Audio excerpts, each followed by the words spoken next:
नमस्कार दोस्तों, कैसे हो आप लोग। आज हम इस वीडियो में ज्योमेट्री चैप्टर से जो ज्योमेट्री चैप्टर में जितने भी कंसेप्ट थे उनका हम रिवीजन कर रहे हैं, उनको हम एक प्लेलिस्ट में सेव कर रहे हैं। तो ज्योमेट्री कंसेप्ट के नाम से एक प्लेलिस्ट है, उसमें आप देख सकते हो गाइज।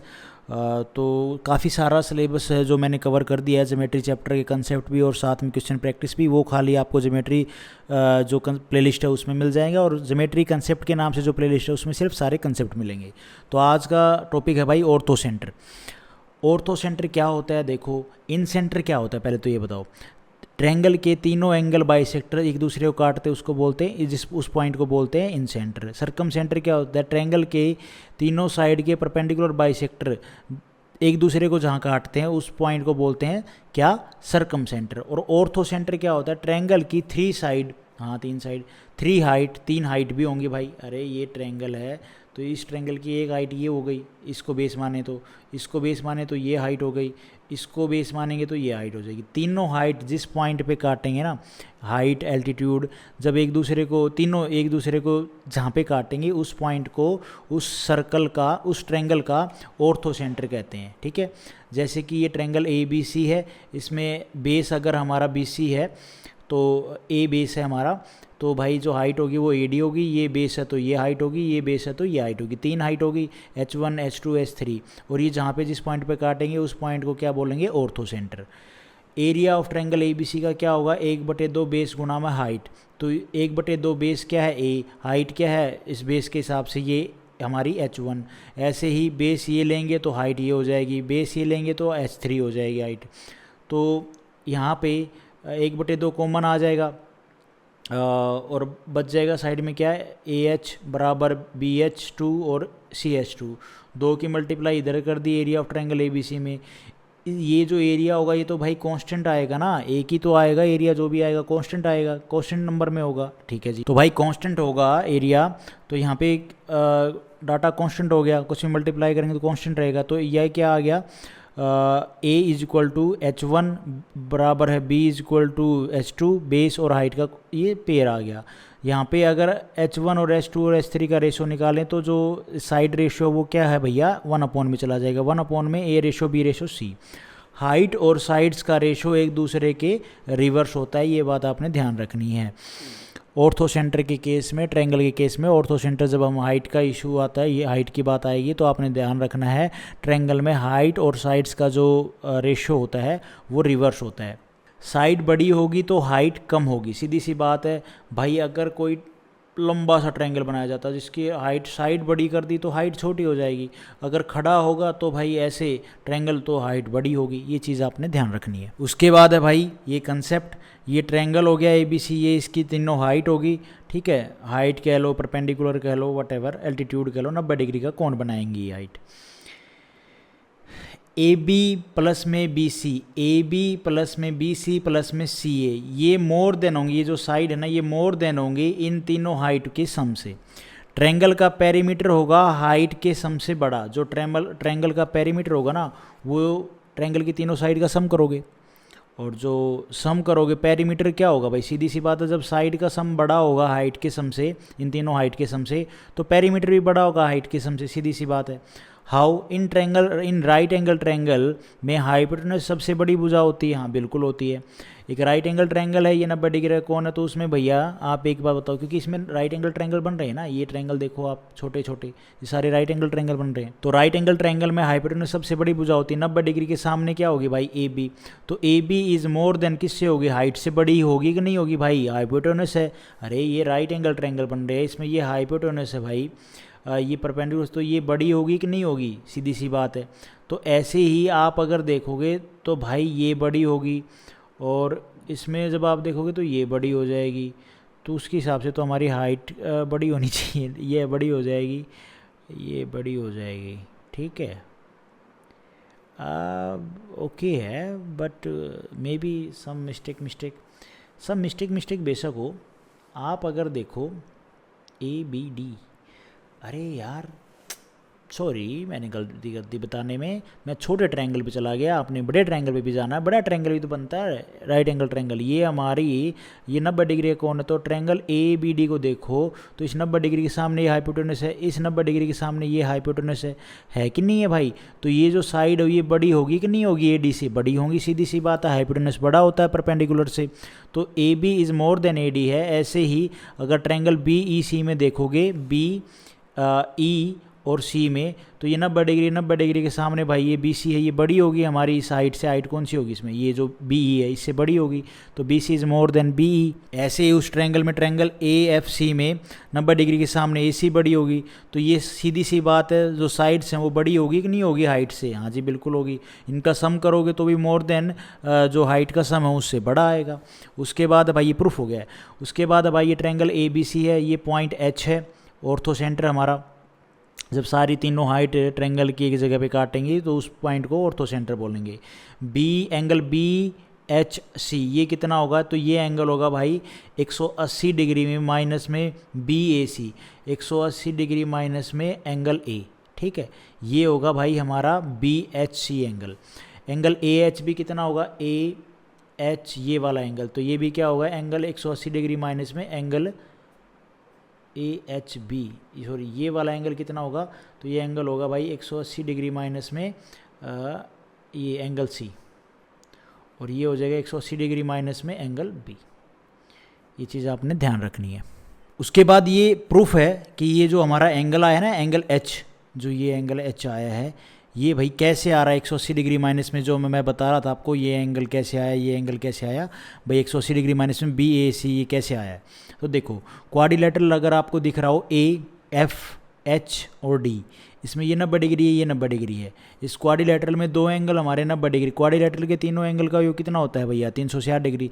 जब दो एंगल हमारे कितने हो गए 90 तो भाई 180 डिग्री हो गए, हाँ जी। एंगल एफ और एंगल डी 90 डिग्री हो गए, 180 डिग्री हो गए। तो लेफ्ट एंगल जो एच और ए है ये बचे कितने, 180 डिग्री के बचे। एंगल ए, जो ये एंगल ए है ना, ये इसको अगर मैं ए मान लूँ तो एंगल एच कितना हो जाएगा, एंगल एच हो जाएगा 180 डिग्री माइनस में एंगल ए। ये प्रूफ हो गया मेरे भाई। उसके बाद है पोजीशन ऑफ ऑर्थो सेंटर की पोजीशन क्या होगी। अक्यूट एंगल ट्रायंगल है, अक्यूट एंगल बोले तो जो एंगल 90 डिग्री से कम होता है, तो अक्यूट एंगल ट्रायंगल है, उसमें ऑर्थो सेंटर कहाँ होगा, तो ऑर्थो सेंटर हमेशा अंदर होगा भाई, जहाँ पे ये हमारे हाइट या जो हाइट है, हाँ बिल्कुल, ये जो एल्टीट्यूड काटेंगे जिस पॉइंट पे, ये हमारा ऑर्थो सेंटर होगा। राइट एंगल ट्रायंगल में ऑर्थो सेंटर कहाँ होगा भाई, तो ए बी के बेस, ए बी को अगर को आएगा, ए बी को बेस माने, तो अगर ये जो ए बी है इसको बेस माने हम, और तो बी सी क्या हो जाएगी, बी सी इसकी हाइट हो जाएगी इस ट्रायंगल की। अगर ए बी को बेस माने तो ये बी सी हाइट हो जाएगी, उसकी हाइट है, ठीक है। और बी सी को अगर बेस माने तो भाई हाइट क्या हो जाएगी, ए बी हो जाएगी, ठीक है जी। दोनों एक ही पॉइंट पे काट रही हैं, कैसे काट रही हैं भाई, ये इसके हाइट हो जाएगी, ये इसके हाइट हो जाएगी, ठीक है। दोनों एक ही पॉइंट पे काट रही है यहाँ पे, हाँ बिल्कुल काट तो रही हैं भाई। ये बेस है तो ये हाइट, ये बेस है तो ये हाइट, ये इस पॉइंट पे काट रही है, हाँ जी।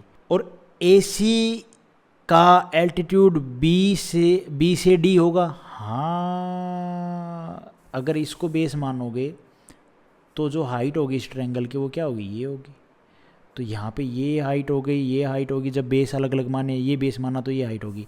तो ये सारे कहाँ किस पॉइंट पे काट रहे हैं, इस पॉइंट पे काट रहे हैं। राइट एंगल ट्रायंगल में ऑर्थो सेंटर कहाँ पे होगा, यहाँ पे होगा। मैं उम्मीद करता हूँ आप लोगों को ये समझ में आया होगा। उसके बाद है obtuse angle triangle. Obtuse angle triangle में क्या होगा भैया, एक जो कोण होगा वो 90 डिग्री से बड़ा होगा, 180 छोटा होगा। तो ये हमारा ए बी सी एक ऑब्ट्यूस एंगल ट्रायंगल बन गया। यहाँ से इस अगर हम किसको बेस माने, इसको बेस मानेंगे तो हाइट ये हो जाएगी, इसको बेस मानेंगे तो हाइट कैसे होगी मेरे भाई। अगर मैं ए बी को बेस मानूँ तो इस ट्रायंगल की हाइट बताओ, ए बी को बेस मानूंगा तो इस बी सी को थोड़ा सा आगे बढ़ाओ और यहाँ से परपेंडिकुलर डालो, सीधा जाएगा नीचे। या इसको बेस मानूंगा ए सी का, तो यहाँ से हाइट क्या होगी इस ट्रायंगल की, ये वाली, ये आगे जाके कट जाएगी, टिक टिक टिक टिक, बिल्कुल कटेगी। अगर मैं बी सी को बेस मानूँ तो इस ट्रायंगल की हाइट क्या होगी, तो भाई इसको आगे बढ़ाओ और इसको यहाँ पे परपेंडिकुलर डालोगे तो ये जो होगी ये हाइट होगी इस ट्रायंगल की।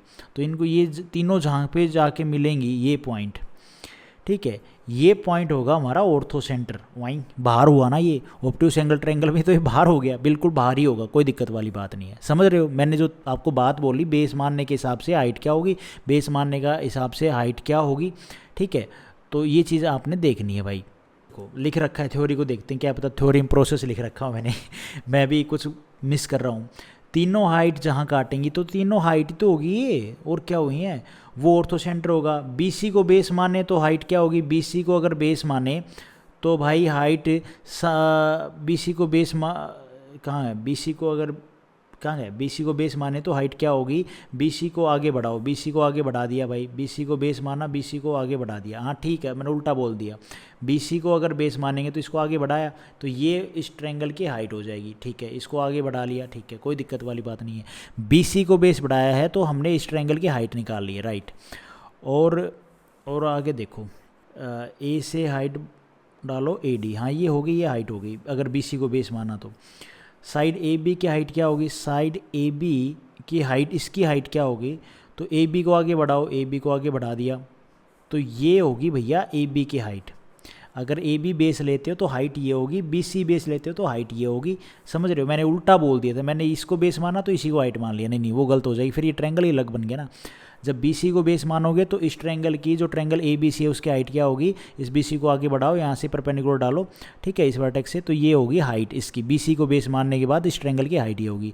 अगर ए बी को बेस मानेंगे तो इसको ए बी को आगे बढ़ाओ और यहाँ से भैया इस वर्टेक्स से परपेंडिकुलर डालोगे तो ये हाइट होगी, इस ए बी को बेस मानेंगे तो ये हाइट ये होगी इस ट्रायंगल की, ठीक है। अब ठीक है, ई के सामने वाला वर्टेक्स सी है, ओके ठीक है, ई के सामने कहाँ, ई के सामने वाला वर्टेक्स सी है। अब यहाँ से परपेंडिकुलर डालोगे तो ई से तो सी ओ तक ले जाओ, दोनों हाइट एक दूसरे को जहाँ काट रही हैं वो ओ पॉइंट पे, तो ओ पॉइंट पे यही पॉइंट होगा हमारा ऑर्थो सेंटर, ठीक है। और इसको बेस मानेंगे तो ये हाइट ऐसे, ये हाइट होगी, और इसको आगे करोगे तो ये तीनों हाइट जहाँ पे काटेंगे ये हमारा ऑर्थो सेंटर हो जाएगा ऑब्ट्यूस एंगल ट्रायंगल का।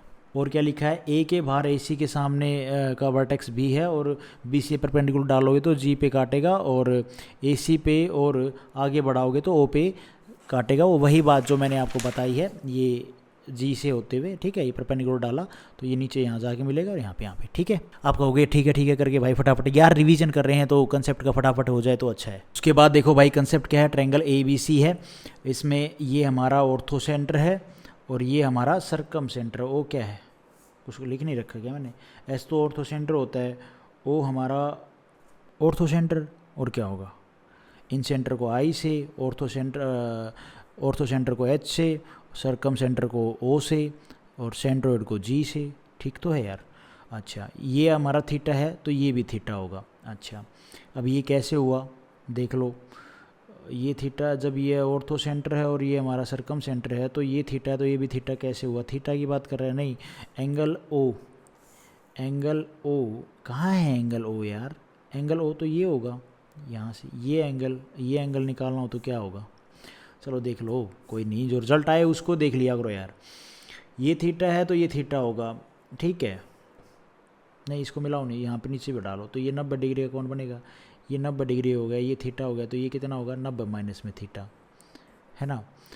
अच्छा ये हमारा एच हो गया, और जितना ये हमारा सरकम सेंटर है, सरकम सेंटर मतलब तीनों वर्टेक्स होते हुए जाएगा हमारा सर्कल, सरकम सेंटर है तो ये जितनी दूरी है उतनी दूरी ये होगी, हाँ ये दूरी होगी भाई, और ये दो साइड बराबर तो दो एंगल बराबर होंगे, ये थीटा तो ये भी थीटा होगा। समझ रहे हो आप बात को भाई, ये सीधी सी बात है, सरकम सेंटर है एक ट्रायंगल का, तो सरकम सेंटर कब होता है, एक सर्कल, वो सर्कल क्या होता है, तीनों वर्टेक्स से होते हुए गुजरेगा, तो जो उसकी ये एक रेडियस है तो ये भी तो यहाँ से भी गुजरेगा वो सर्कल, तो ये भी तो रेडियस होगी, तो दो साइड बराबर होगी कि नहीं होगी भाई, ये दो साइड बराबर होगी, दो साइड बराबर होगी, ये एंगल थीटा है तो दो साइड बराबर दो एंगल बराबर, तो ये थीटा है तो ये भी थीटा हो जाएगा, होगा कि नहीं होगा, टू साइड इक्वल तो two angle equal, that's why O A C angle, जो ओ ए सी ये थीटा है, ठीक है, तो ये थीटा ही होगा,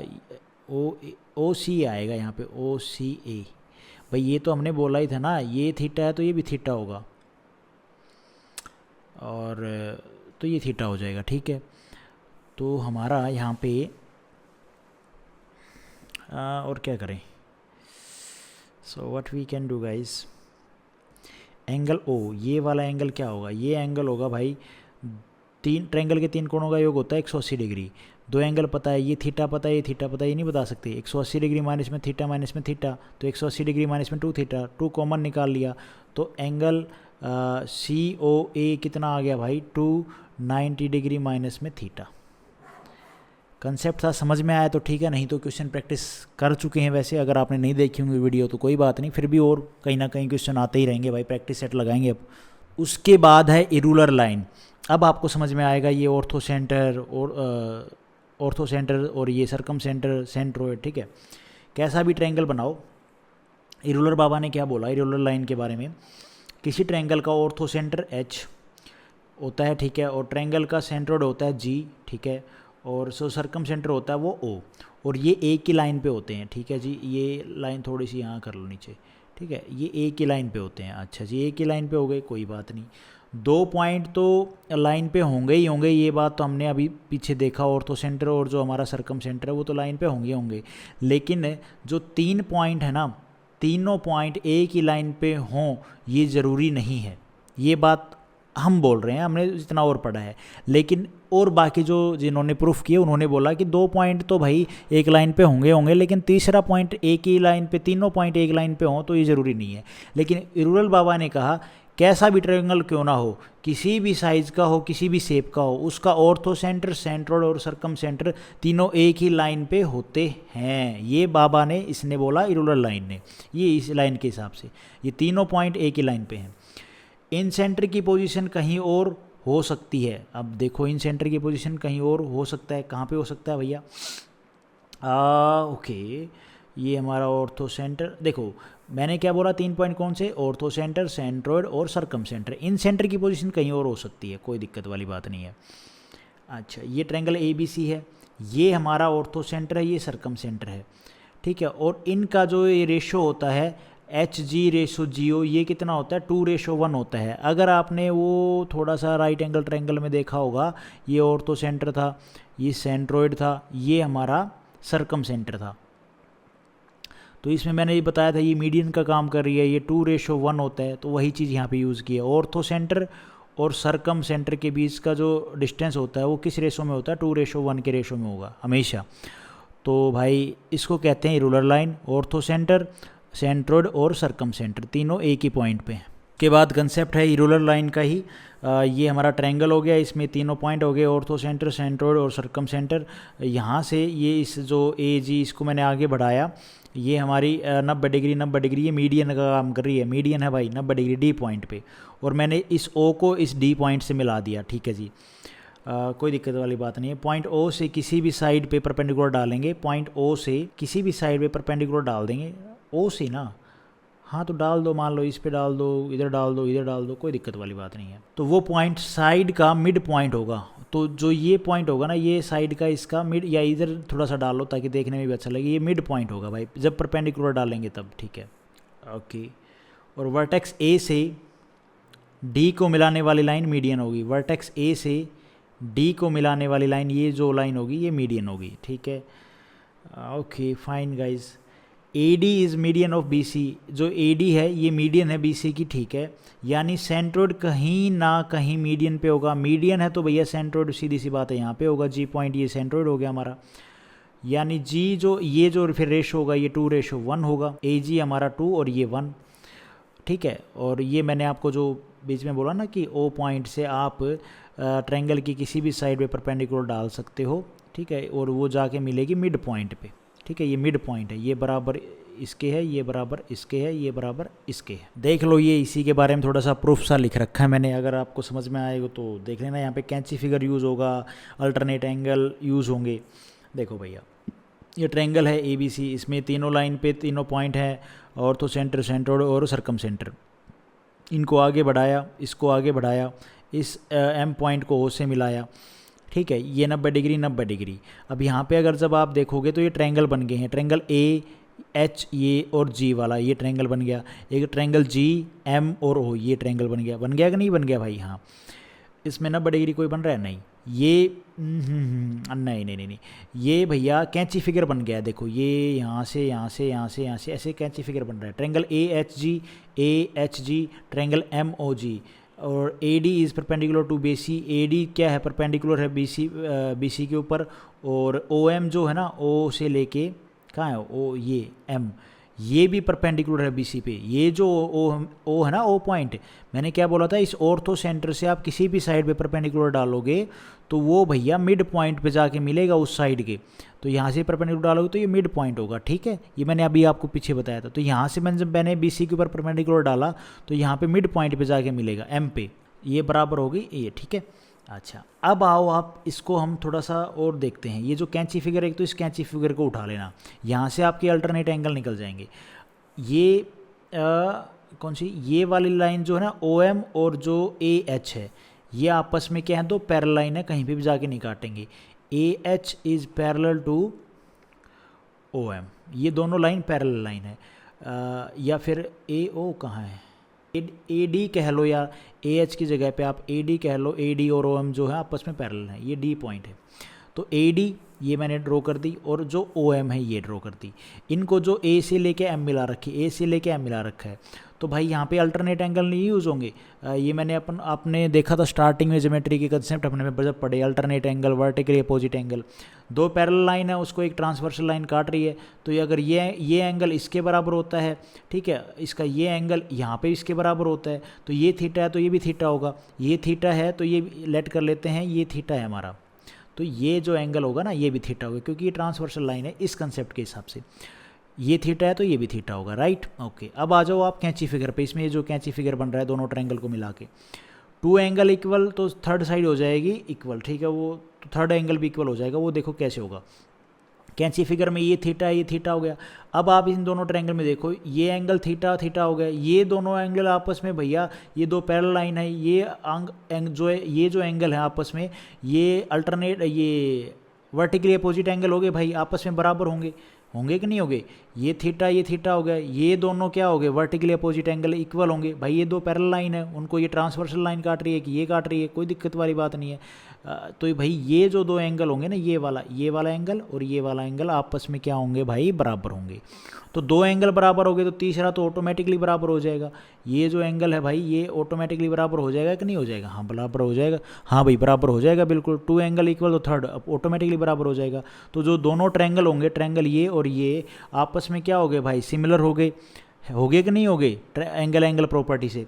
तो कोरस्पॉन्डिंग साइड्स का रेशो क्या होगा भाई, इक्वल होगा। तो भाई अब इसमें देखो ट्रायंगल सिमिलर हो गए हैं, तो थीटा के कोरस्पॉन्डिंग साइड्स का रेशो इक्वल होता है। इस थीटा के सामने कौन सी साइड है भाई, ये एच से जी, ठीक है। इस थीटा के सामने कौन सी है, जी ओ।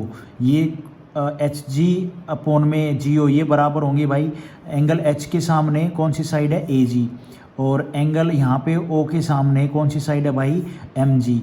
ये इक्वल होंगी, कोरस्पॉन्डिंग साइड्स इक्वल होंगी। तो इसका रेशो आपको पता ही है, ये जो रेशो है ना, ये रेशो मीडियन का रेशो, ये 2:1 होता है, ये भी 2:1 होगा, राइट।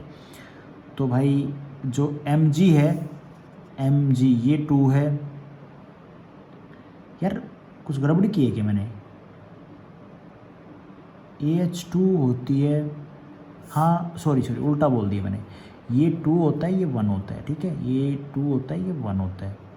तो जो और AH है ना, AH और OM कोरस्पॉन्डिंग साइड्स का रेशो इक्वल होता है ना, तो AH और OM कितनी है, ये भी तो बराबर होंगी ना, इक्वल होगी AH अपॉन में, क्योंकि बाकी तो हो ही गई, तो तीसरी साइड भी नहीं हो जाएगी, AH अपॉन में OM, ठीक है, ये बराबर होंगे भाई।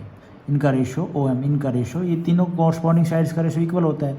AH हमारी 2 है, अरे मीडियन के हिसाब से AH हमारी 2 है, और OM हमारी कितनी हो जाएगी भाई, कहाँ है OM, ये भी तो हमारी क्या है भाई, ये भी तो मीडियन है बाबू मुसाए, गड़बड़ तो नहीं करती कुछ। तो AH और OM का रेशो क्या होगा, 2:1 ही होगा भाई। इसका रेशो 1 आना चाहिए, 1 होगा मेरे भाई, नहीं होगा यार 1, कुछ गड़बड़ की है क्या मैंने।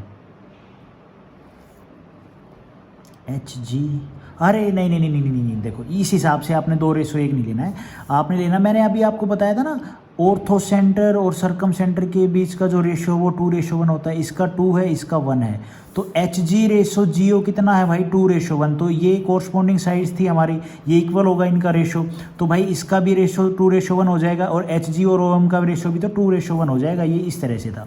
ठीक है, यही थी इरूलर भाई ने जो थ्योरम बताई अपने को, तो ए एम का रेशो हो गया जो ए जी और जी एम का रेशो हो गया 2:1। ठीक है, ये प्रूफ हो गया है। मैं इसके हिसाब से चल पड़ा, मेरी के हिसाब से नहीं तो ऑर्थो सेंटर और जो से हमारा सरकम सेंटर उसके बीच का भी तो रेशो 2:1 होता है, तो जब कोरस्पॉन्डिंग साइड्स जब सिमिलर हो गए ट्रायंगल तो कोरस्पॉन्डिंग साइड्स इक्वल हो जाएंगी। ठीक है, उसके बाद भाई ये है कंसेप्ट, ये ट्रायंगल है हमारा, ये हमारी हाइट हो गई, ए डी हाइट है, 2 टुकड़े कर रही है भाई, कितने ए डी, ये हो गई, एच जो है यहाँ पे ये काट रही है तो एच होगा, एच क्या होगा ऑर्थो सेंटर, ये एल्टीट्यूड कह लो, हाइट कह लो, इनको कोई दिक्कत वाली बात नहीं है। तो ये 2 टुकड़े कर रहा है, 2 टुकड़े 2:1 में कर रहा है। ठीक है, क्योंकि 2:1 में कर रहा है, नहीं 2:1 में मत लो, अभी दिक्कत हो जाएगी वरना। अच्छा, ये हाइट है, ये 90 डिग्री, ये 90 डिग्री, ये 90 डिग्री। ठीक है, अगर ये 90 डिग्री है, इसको मैं थीटा मानूँ तो ये क्या हो जाएगा 90 माइनस में थीटा, ये 90 डिग्री है, इसको थीटा मानना पड़ेगा क्योंकि वर्टिकली अपोजिट एंगल की कंसेप्ट लगेगा ही नहीं यहाँ पे ये 90 डिग्री है तो ये हमारा 90 माइनस में थीटा, ये थीटा, तो ये 90 डिग्री, इसको भी थीटा मानो आप और इसको भी 90 माइनस में थीटा। क्यों मानो इधर, इधर क्यों थीटा नहीं माना, सोचो ज़रा खुद, फिर आपको समझ में आएगी। अगर यहाँ थीटा मानोगे तो फिर देखो, फिर पूरे पे अप्लाई करके देखो एंगल का कंसेप्ट, आ रही है बात, बन रही है बात, नहीं बनेगी। मैं अभी बता तो दूंगा, और टाइम लगेगा, लेकिन खुद से समझो यार, खुद से समझो यार, कैंची फिगर है यार, समझो खुद से थोड़ा सा। अब यहाँ पे टुकड़े करें, ए एच और इंटू में H D, A H into में एच डी।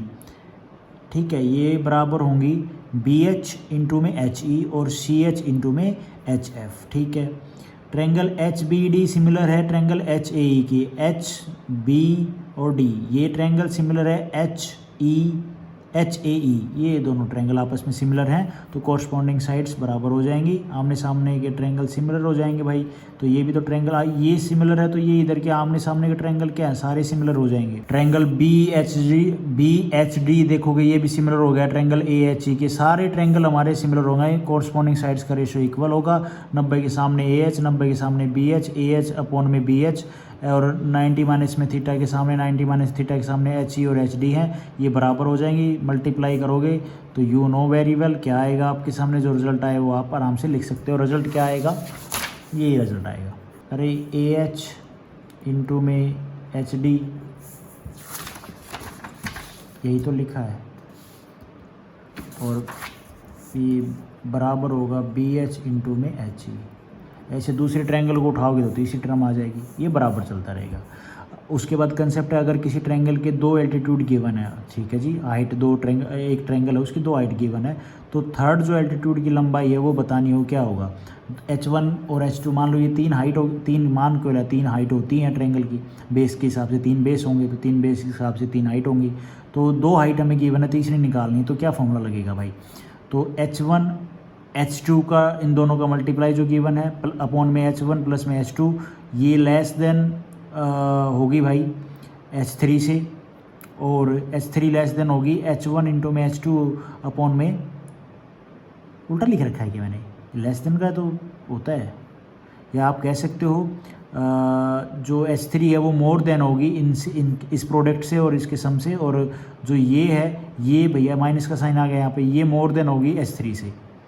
ये कंसेप्ट है, इससे आप निकाल सकते हो तीसरी साइड। ठीक है, ये तो मैंने आपको बता दिया है वैसे, लेकिन तीसरी साइड इस पोजीशन में होगी, अगर माइनस करना पड़ेगा तो माइनस का मामला हो जाएगा, तो h3 माइनस हो जाएगी। क्वेश्चन किए होंगे ना तभी समझ में आता है, ये चीज़ें मत, इस पर फोकस मत करना, वैसे आप क्वेश्चन करो, तब मैंने कंसेप्ट करवाए हैं साथ साथ में, तब आपको और भी अच्छे समझ में आएगा। क्योंकि अभी मैं आपको सीधा कंसेप्ट बताऊं, कोई क्वेश्चन ना कराऊं, भाई पल्ले नहीं पड़ेंगी काफ़ी चीज़ें।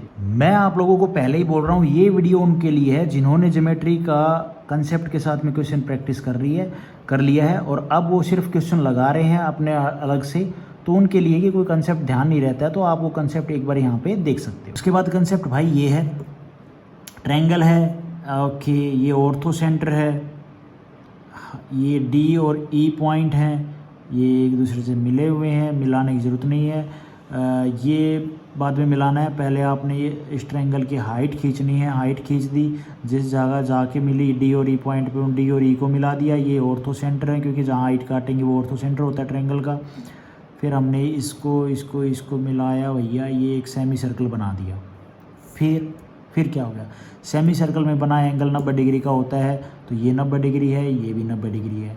ओके फाइन, आगे बोलो।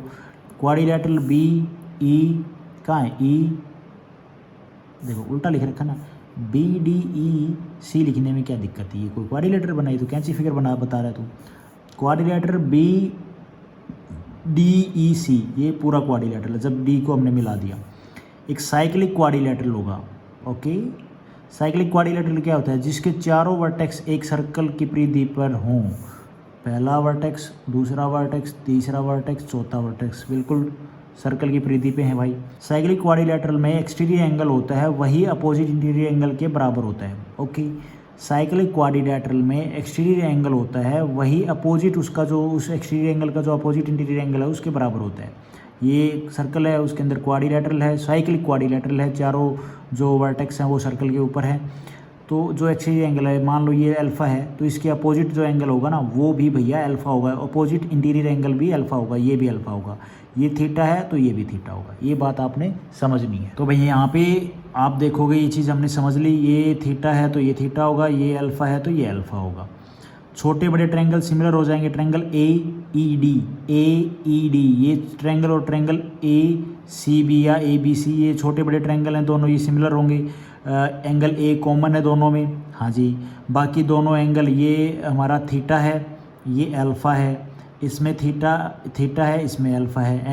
एंगल के हिसाब से ये छोटे बड़े ट्रायंगल हमारे सिमिलर हो गए कि नहीं हो गए, हाँ जी बिल्कुल हो गए। यहाँ पे कंसेप्ट क्या जानने की बात थी, सिर्फ एंगल जानने की बात थी। जब इस तरह का क्वाड्रिलेटरल आ जाए अंदर तो वो वर्टेक्स के ऊपर, तो उनके एंगल आपको पता होना चाहिए। एक्सटीरियर एंगल जो ये एंगल होगा वही ये इसके बराबर होगा, ये एंगल ये जो एंगल होगा वो इसके बराबर होगा, ये बात आपने जाननी थी। उसके बाद कंसेप्ट ये है भाई, ये एक ट्रायंगल है, उस ट्रायंगल में ये हाइट है डी पॉइंट पे, और ये छोटे छोटे सर्कल बनाए गए हैं जिनकी रेडियस आर है, ठीक है।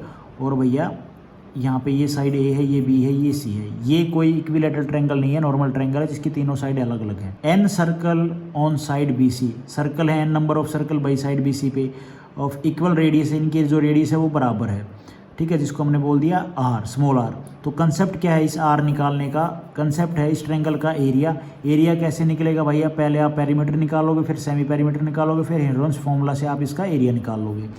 सेमी पेरीमीटर अपॉन में फिर एरिया अपॉन में सेमी पेरीमीटर प्लस में एन माइनस में 1 इंटू में एच क्या हो जाएगी हाइट, एन क्या होंगे नंबर ऑफ सर्कल। मैं आगे लिख रखे आपको दिखा देता हूँ। एरिया डेल्टा से आप area of triangle, semi perimeter, ठीक है, इससे, और एन से नंबर ऑफ सर्कल, एच से height of triangle. Side B C पे सर्कल बनाएंगे, ये साइड बी सी थी, इस पे सर्कल बनाए गए हैं, सारे टच कर रहे हैं एक दूसरे को, ठीक है। तो साइड बी सी पे ही एल्टीट्यूड डालिए, साइड बी सी पे ही एल्टीट्यूड डालिए भाई, ताकि आपको हाइट मिल जाए। तो यहाँ तक भैया ऑर्थो सेंटर का एंड होता है। इंडिया में लास्ट एमसीक्यू, एक एमसीक्यू है भैया, हर एक वीडियो के साथ में हम एक एमसीक्यू करते हैं। इंडिया में जो पहली विद्युत जो ट्रेन चलाई गई थी, बिजली से जो ट्रेन चलाई गई थी, वो चलाई गई थी 3 फरवरी 1925 को। और उस ट्रेन का नाम क्या था, तो उस ट्रेन का नाम था भाई डेक्कन क्वीन, ये बात आपने ध्यान रखनी है, ठीक है। और जो इंडिया में पहली जो ट्रेन चलाई गई थी, ये तो विद्युत थी ट्रेन, पहली विद्युत ट्रेन, लेकिन इंडिया में जो कोयले से जो पहली ट्रेन चलाई गई थी वो चलाई गई थी 16 अप्रैल 1853 को, और उस मुंबई से थाने तक। और उस ट्रेन का नाम क्या था भाई, उस ट्रेन का नाम था ब्लैक ब्यूटी, ठीक है भाई। ये दोनों नाम आपने ध्यान रखने हैं, ये एमसीक्यू भी हो गए, दोनों चीज़ आपके ध्यान में रहेगी। ये चीज़ें बेसिक हैं, एमसीक्यू इस तरह के भी हमें पता होने चाहिए, क्योंकि अभी एग्ज़ाम आ ही रहे हैं हर तरह के। तो आज हम इस वीडियो में गाइस इतने ही क्वेश्चन करते हैं, इतने ही कंसेप्ट करते हैं। नेक्स्ट वीडियो में आगे देखेंगे। Thank you so much. Video आपको ठीक लगी तो लाइक करना, चैनल पर नए हो तो सब्सक्राइब करना।